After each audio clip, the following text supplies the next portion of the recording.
Bien, continuamos con la unidad 2 todavía. Estamos con las corrientes sociológicas y sus representantes. Primero vamos a ver el positivismo, cuyo principal representante es Auguste Comte, que ya lo vimos ahorita con la ley de la evolución intelectual de la humanidad.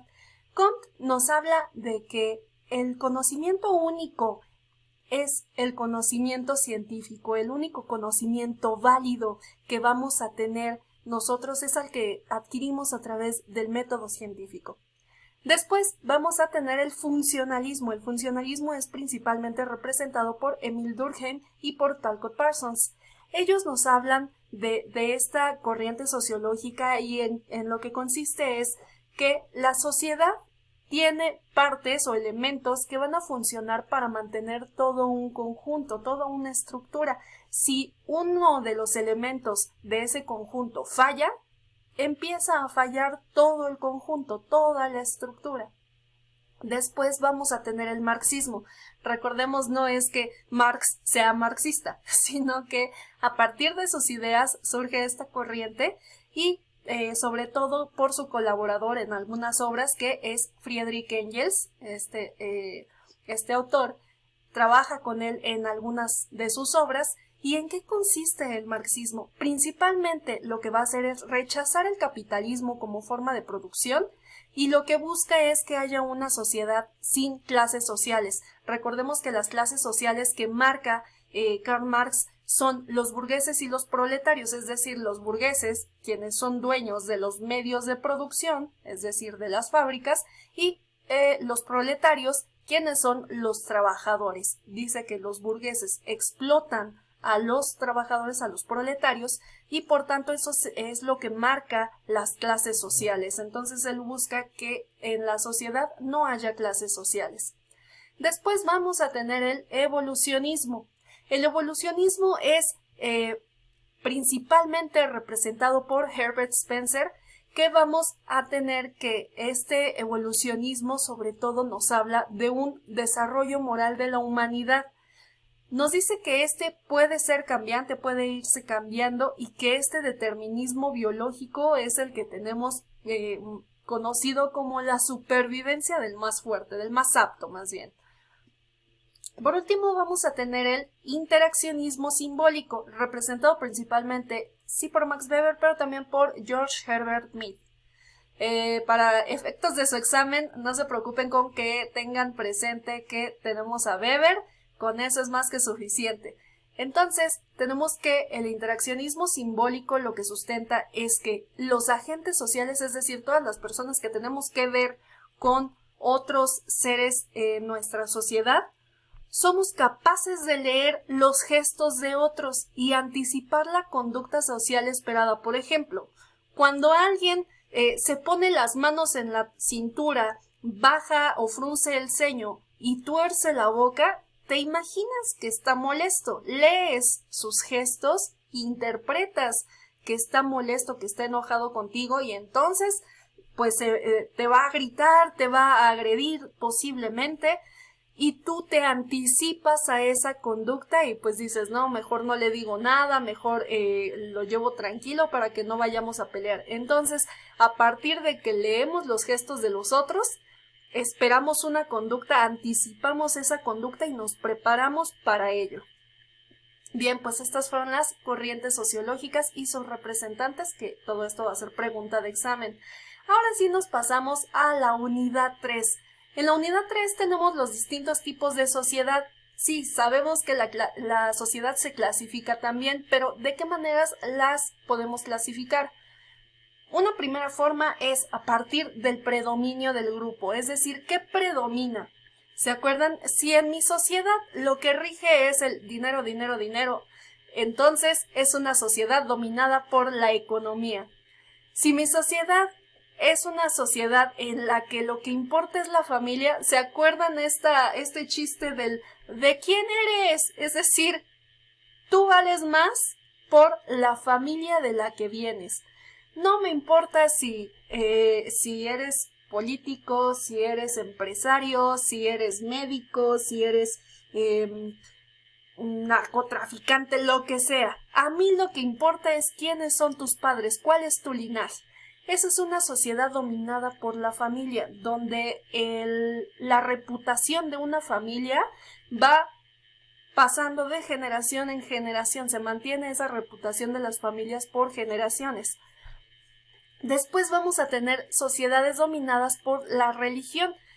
En estas sociedades se mantienen más que nada los valores religiosos, todas las formas en las que socializa la gente, en las que interactúa, se van a llevar a cabo más que nada por la religión. Esto lo encontramos sobre todo en comunidades, por ejemplo, como pueblos, barrios originarios, donde ustedes me imagino que habrán visto, por ejemplo, donde está nuestra escuela, en este barrio de Los Reyes, pues tenemos las fiestas patronales, etcétera, pero si eso fuera lo que predomina, lo que rige a la mayoría de la población, entonces podríamos decir que es una sociedad dominada por la religión.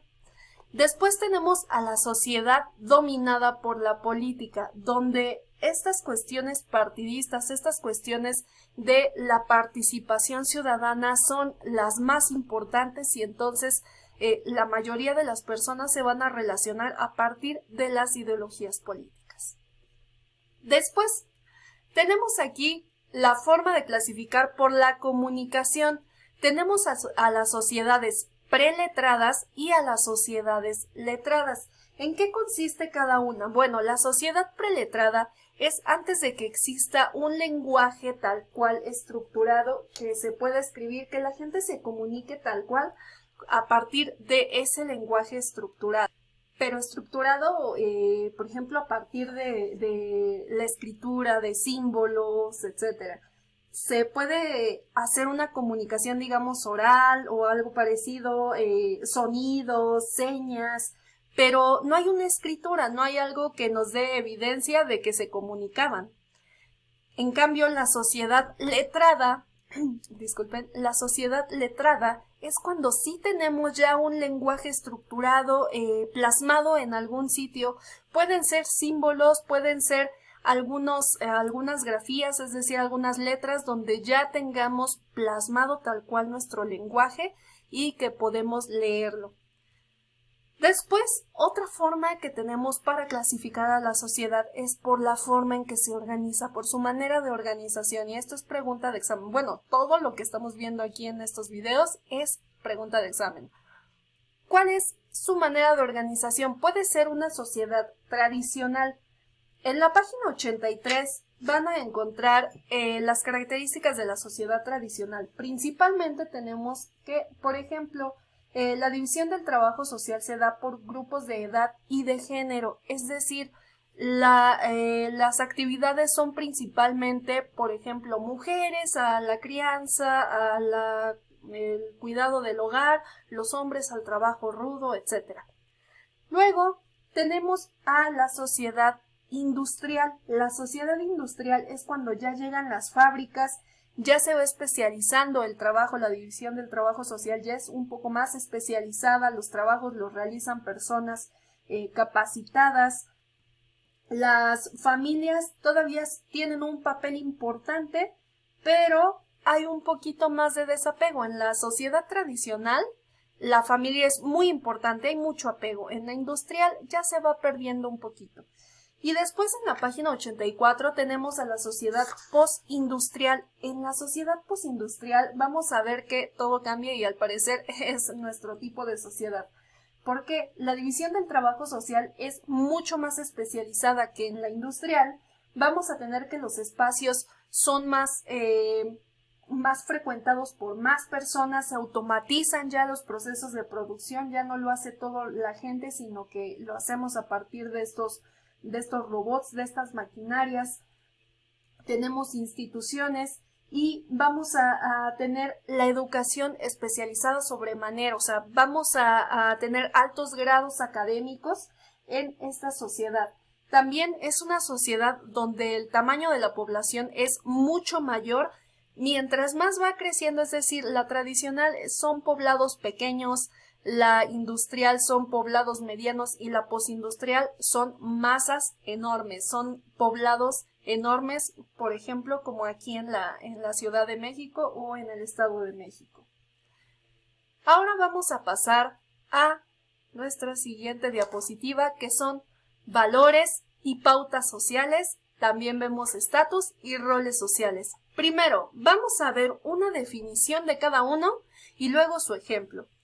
Primero, la definición de valor. Seguimos en nuestra unidad 3. Definición de valor. Los valores van a ser virtudes y modos de acción. Recuerden para su examen, virtudes y modos de acción. Son propios de los seres humanos. Estos no los vamos a encontrar en los animalitos, por ejemplo, aunque a veces pareciera que tienen más valores que nosotros. Pero bueno, vamos a atribuirlos únicamente a los seres humanos. Van a moldear y determinar nuestro comportamiento en sociedad y son los que encausan nuestras acciones, son socialmente aprobados. Es decir, si yo soy una persona que es solidaria, siempre que yo vea a alguien que necesita ayuda, voy a ir a ayudarlo. No voy a pensarlo dos veces, no voy a pensar en que, voy a grabarme en redes. No, si ese es mi valor, entonces inmediatamente actúo de esa manera. Son socialmente aprobados, es decir, la gente los ve bien. Nadie te va a juzgar si tienes valores, ¿no? Un ejemplo. Un bombero encontró dinero, monedas, joyas durante sus labores de rescate y las devolvió. Eso es un valor que corresponde a una persona. Disculpen, se escuchaba mucho ruido externo. Ahora, pauta. ¿Cuál es la definición de pauta? Las pautas son formas determinadas de reacción que puede o no tomar el individuo o sociedad ante distintos fenómenos. Son modelos de acción.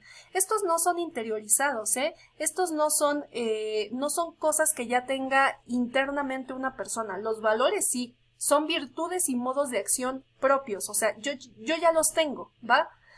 Pero las pautas son formas esperadas por la sociedad.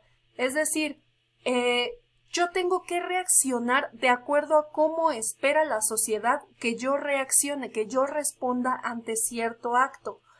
Por ejemplo, un estudiante llega tarde a su casa y su padre sabe que tiene que reaccionar ante ello. No es que el padre automáticamente diga, sí, voy a hacer tal cosa, voy a o regañarlo o hablar con él, lo que sea, o aventarle la chancla, no sé, sino que él sabe que tiene que hacer algo y se pone a pensar. Aquí la pauta sí tiene una reflexión por parte de la persona, porque esta pauta la hacemos, o más bien actuamos, no a partir de lo interno. Puede ser que ni siquiera queramos hacer las cosas, pero las hacemos porque así espera la sociedad que nosotros respondamos. Esas son las pautas, ¿va?